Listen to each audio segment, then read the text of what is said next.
अस्सलाम वालेकुम मेरे प्यारे दोस्तों। आज मैं आपको एक कहानी सुना रहा हूँ और जो कहानी है उस कहानी में आपको बहुत मज़ा आएगा। दोस्तों ये बिल्कुल सच्ची कहानी है। एक गरीब बंजारा, पहले बंजारे होते थे ना, तो एक गरीब बंजारे और एक बहुत अमीर सेठ की ये कहानी है। तो दोस्तों बात ऐसी थी कि एक गरीब बंजारा बेचारा पैसे से बहुत परेशान था। माली हालत नहीं थी बल्कि गरीबी हालत थी उसकी। और उनकी जो बीवी थी बहुत खूबसूरत थी। कुछ दिन पहले उनकी शादी हुई थी, बच्चे भी उनके पास नहीं थे, लेकिन गरीबी से जूझ रहे थे। अब वो क्या करता है बेचारा, परेशान होकर अपनी बीवी को साथ में लेकर के अपने घर से निकल जाता है कि कहीं से कुछ पैसे मिल जाए तो मैं अपना कोई कारोबार कर लूं। तो इस नाते से वो घर छोड़कर निकल जाता है।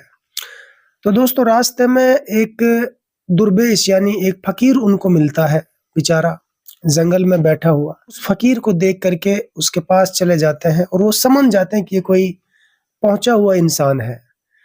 तो जब वो उनके पास जाते हैं तो वो फकीर उनसे पूछता है कि भाई बता तेरी क्या फरियाद है, कैसे परेशान नजर आते हो।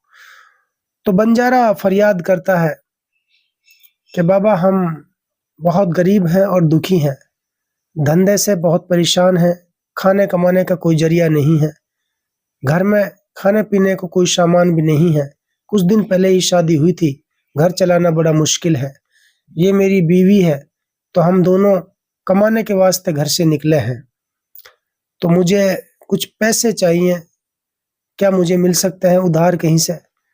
तो वो बुजुर्ग जो होता है फकीर, वो कहता है कि हाँ मेरी नज़र में एक आदमी है, वो हर किसी को पैसे उधार देता है, आप उनके पास जाओ फला गांव में और वो आपको पैसे उधार दे देगा।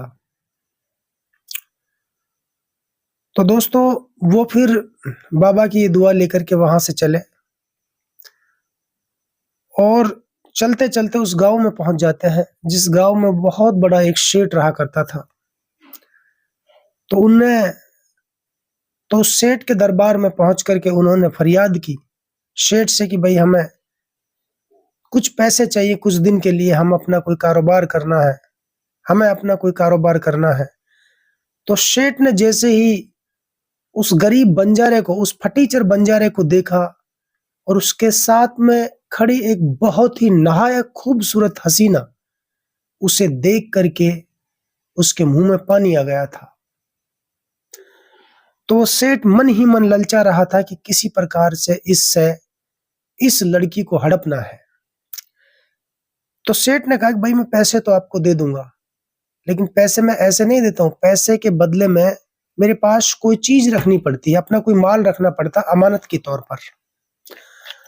तो गरीब बंजारा बोला कि मेरे पास तो कोई अमानत के तौर पर कोई पैसा या कोई धन माल, कोई चीज ऐसी नहीं जो मैं गिरवे रख सकूं। तो उसने कहा भाई ऐसे तो मैं पैसा आपको दुआने भी नहीं दूंगा, अगर आपको पैसा चाहिए तो आपको कोई चीज मेरे पास अमानत के तौर पर रखनी होगी, जब आप मेरे पैसे लौटा देंगे तो आपकी चीज ठीक वैसी ही आपको मिल जाएगी। तो पहले ही नीयत खराब हो चुकी थी उस बहू के ऊपर, और जैसे ही गरीब बंजारा इस बात को बोलता है कि भाई मेरी बीवी को आप गिरवे रख लो, तो वो तो खुशी से झूम जाता है। वो कहता है कि ठीक है, अब आप बताइए कितनी रकम आपको चाहिए। तो गरीब बंजारा कहता है कि मुझे 10,000 रुपये चाहिए। तो वो उन्हें 10,000 रुपये दे देता है और उस बीवी को अमानत के तौर पर रख लेता है। और उस वक्त ये कहता है कि ये आपकी अमानत है, जैसे आप इसको छोड़कर जा रहे हैं आप चिंता ना करना, ठीक वैसे ही आपको ये मिलेगी। मैंने कहा ठीक है। तो फटीचर बंजारा, गरीब बंजारा बेचारा 10,000 रुपये लेकर के बीवी को गिरवे रखकर वहां से चला जाता है। अब वो बेचारा जाके कहीं दूर दराज के गांव में वो गरीब प्याज का कारोबार करने लगता है। ग्रामीण इलाके से वो जो जमींदार हैं उनसे प्याज सस्ती खरीदने लगा, और जो बड़े बड़े पैसे वाले लोग हैं जो शहरों में जाकर के उसको महंगे रेटों में बेचता था। कुछ ही दिनों में वो काफी पैसे वाला बन गया था। अब इधर क्या होता है, जब रात हो जाती है तो वो बंजारे की जो खूबसूरत बहू होती है वो अपने एक रूम के अंदर चली जाती है, जो रूम उनको दिया जाता है। उन्हें नहीं पता था कि मेरे साथ कुछ ऐसा होने वाला है। तो पीछे से जब रात हो जाती है तो वो सेठ आता है उस रूम के अंदर, और जैसे ही उस रूम के अंदर आता है तो वो लेटी हुई होती है बिस्तर पर, वो देखकर चौंक जाती है, खड़ी हो जाती है और वो एकदम से घबरा जाती है। वो खूबसूरत बहू कहती है, खबरदार अगर इस कमरे के अंदर आए तो आपको कमरे के अंदर आने की इजाजत किसने दी थी? तो बोला, देखिए आप चुप रहिए, नाराज मत होइएगा। अब आप यहाँ से कहीं जाने वाली नहीं हैं। अब आप उस फटीचर बंजारे को भूल जाइएगा। अब आपको हमेशा इसी दरबार में रहना है और मेरे साथ ही आपको रहना है। मैं आपको कहीं नहीं जाने दूंगा। इससे बेहतर है कि आप खुशी से अपना हाथ मेरे हाथ में दे दो। लेकिन वो चिल्ला रही थी, वो चीख रही थी। वो अपने गरीब बंजारे से बहुत मोहब्बत करती थी। लेकिन जो वो शेठ जी था, वो नहीं माना। उन्होंने कहा कि आप या तो राजी से मान जाइए, वरना फिर जबरदस्ती भी हम करना जानते हैं। तो वो बेचारी रोने लगी फूट फूट कर। वो समझ चुकी थी कि उसके साथ अब क्या होगा। कुल मिलाकर दोस्तों, उसके साथ जो नहीं होना चाहिए था, उस सेठ ने वो सब उसके साथ घिनौना काम किया। और फिर ये होता है कि कुछ दिन बाद वो बंजारा आ जाता है उसी सेठ के दरबार में और कहता है कि सेठ जी, मेरी घरवाली को आप दे दो और अपना हिसाब कर लो।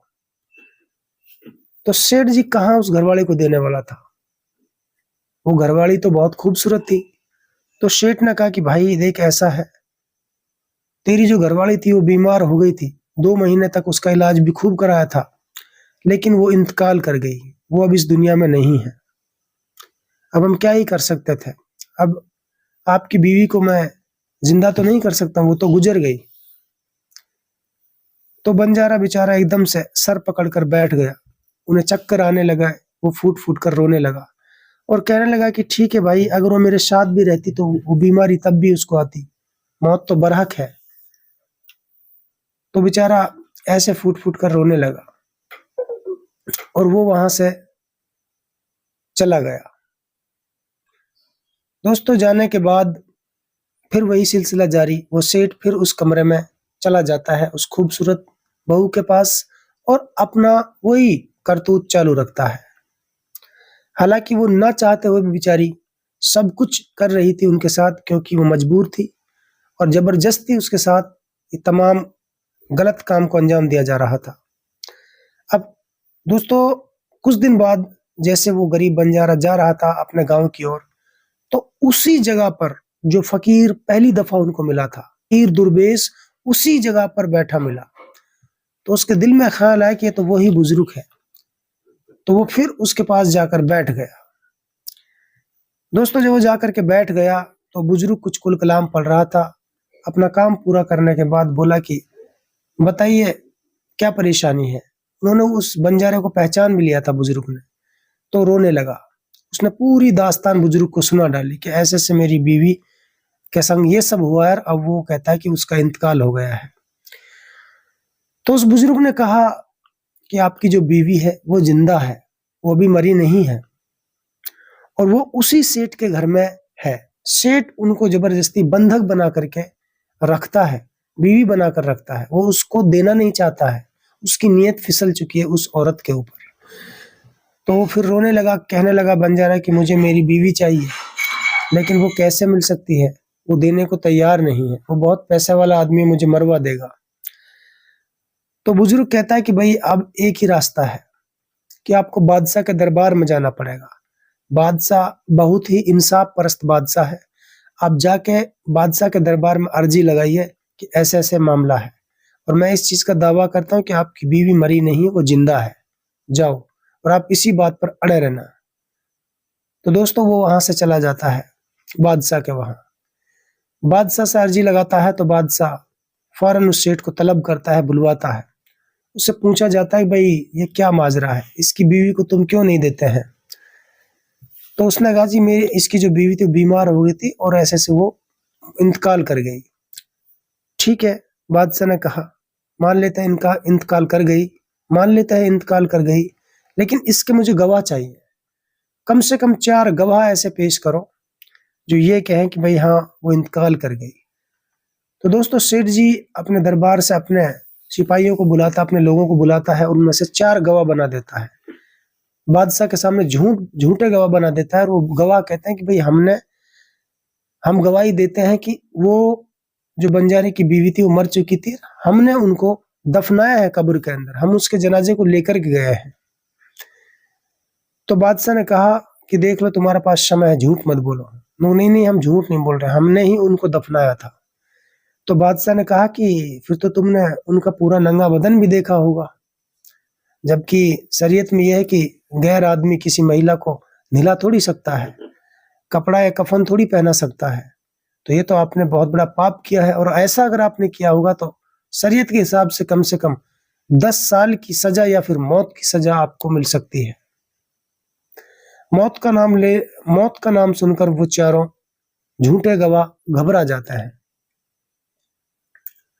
लेकिन वो तब भी सच्चाई नहीं बताते। वो कहते हैं कि नहीं, हमें तो शेठ जी ने तब बुलाया था जब इन्होंने उनके जनाजे को बिल्कुल तैयार करके रखा था और हमसे कहा था कि भाई ले जाओ इसको उठाकर और दफना के आ जाओ। तो हमने जाके कब्रिस्तान में दफना दिया था। इसके बाद दोस्तों ये होता है कि बादशाह को और शक पड़ जाता है। बादशाह फिर अपने सिपह सालारों को बुलाता है और उस शेठ को भी कसकर बांध देता है, और वो जो गवाह होते हैं उनको भी कसकर बांध देता है। अब उन पर कोयड़े बाजते हैं। जब कोयड़े बाजते हैं तो वो चीखते हैं, चिल्लाते हैं, और शेठ फिर भी नहीं आंकता है। फिर दोस्तों वो फकीर वहां पर आ जाता है। जब फकीर वहां पर आ जाता है तो वो बादशाह से कहता है क्या इन्होंने अपना गुनाह कबूल किया है या नहीं किया है। तो बादशाह ने कहा कि भाई इन्होंने जो मैंने सबूत मांगे इन्होंने सबूत पेश कर दिए हैं और गवाह पेश कर दिए हैं, मैं क्या करूं। दोस्तों इतना शातिर था वो सेठ, उन्होंने एक फर्जी खबर भी उनकी बनवा दी थी।